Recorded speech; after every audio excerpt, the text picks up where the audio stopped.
You probably know someone who made $100,000. Maybe it was a business, a lucky investment, a few good years at the right job. And you probably also know someone who cannot seem to hold on to $10,000. Not because they are irresponsible, not because they are lazy, but because something keeps pulling it away. An emergency, a bill, a month that cost more than it should have. Here is what nobody tells you. Those two things, making $100,000 and keeping $10,000, are not versions of the same challenge. They are completely different games, with different rules, different opponents, and a financial system that quietly makes sure most people figure this out too late. This is not about discipline. This is about mechanics. Let us start with something uncomfortable. The average American household earns around $60,000 a year. Over a working lifetime of 40 years, that is $2.4 million that will pass through their hands. $2.4 million. And the median retirement savings for someone in their late 50s is less than $130,000. So the question is not how do people make money? They make money constantly. Every 2 weeks, money arrives. The question is why it disappears. And more specifically, why the first $10,000 is the hardest pile to hold together. Because until you understand that, everything else, investing, building wealth, financial freedom, all of it is a conversation you are not yet equipped to have. Here is what actually happens to money when there is not enough of it. When your savings balance is low, every unexpected cost is a crisis. And crises are expensive.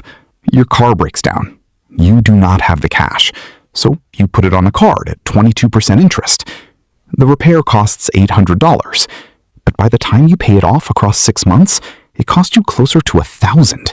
You paid $200 for the privilege of not having $800. Your tooth starts hurting. You delay because dentists are expensive. A cleaning would have been $200, but now it is a root canal, and it is $1,400. You paid $1,200 for waiting. Your landlord raises the rent. You cannot absorb it. You move. Moving costs money. Deposits, trucks, time off work. Instability compounding instability. This is called the poverty premium, and it is not a metaphor. It is a measurable, documented tax on not having enough buffer. When you are below the threshold, the system charges you extra for everything. And the cruelest part is that the extra charges are precisely what prevents you from ever building the buffer that would make them stop. It is a loop. A very well-designed loop. Now, here is where it gets interesting. Once you cross a certain threshold, somewhere around that $10,000 to $15,000 mark in liquid savings, the arithmetic begins to change. Not dramatically, not overnight, but something shifts. You stop making fear-based financial decisions, because fear-based decisions are almost always expensive decisions. You buy the thing when it breaks instead of when it is an emergency. You negotiate from a position of mild patience instead of desperation.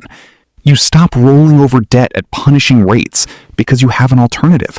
Researchers call this the bandwidth effect. When your mental space is consumed by financial scarcity, your cognitive capacity for long-term thinking measurably shrinks. It is not a character flaw. It is neuroscience. Scarcity hijacks your attention and forces short-term thinking at exactly the moment you need to think long-term. So the game is rigged, but not in the way people usually mean when they say that. It is not rigged by a villain in a boardroom.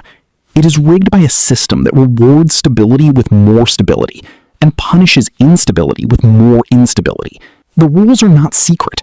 They just feel invisible when you are inside them. Now, let us talk about the $100,000.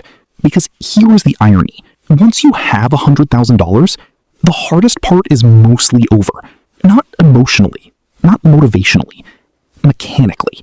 $100,000 invested in a broad index fund at a historically average return of 7% annually becomes $200,000 in roughly 10 years without you doing a single thing. You do not negotiate, you do not hustle, you do not wake up early. The money compounds while you sleep. This is not a secret. Every personal finance book written in the last 30 years says this. But it sounds abstract until you understand why it feels impossible for most people to get there in the first place.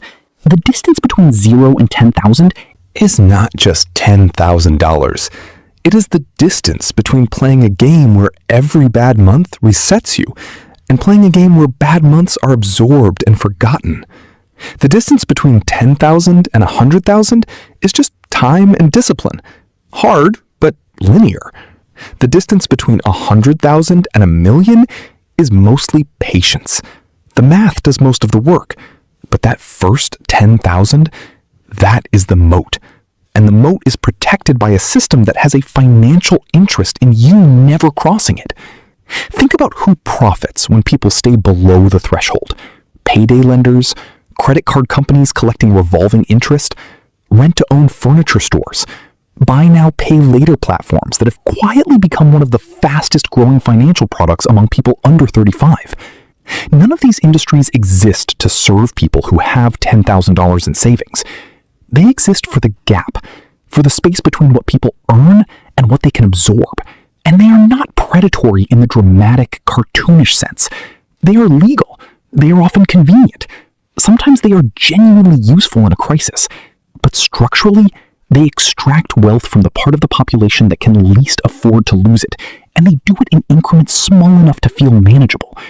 $20 a month, $35 overdraft fee, minimum payment, not full balance. The numbers are designed to be survivable, not escapable. So what does crossing the threshold actually require? Here is where the script usually turns into a listicle. 10 habits of financially successful people. 5 things to do with your next paycheck. That is not what this is. Because the honest answer is that crossing the threshold often requires a period of sustained protection. Protection from the system that profits from you staying below it. And that protection is unevenly distributed. People with family wealth can absorb a bad month without going backward.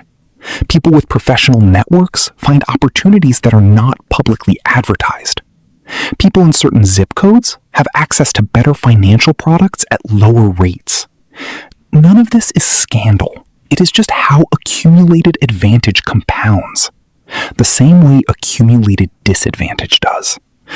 What is scandalous, quietly, is that we treat this as a conversation about individual behavior when it is structurally a conversation about access, about who gets to play the version of the game where the rules bend in your favor.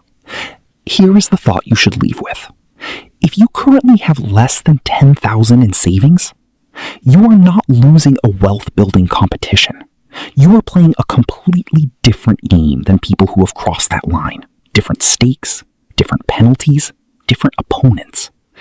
And if you do have that buffer, if you are above the threshold, understand that your ability to think clearly about money, your ability to make patient decisions, your ability to avoid expensive emergencies is partly a function of the buffer itself, not of your superior discipline.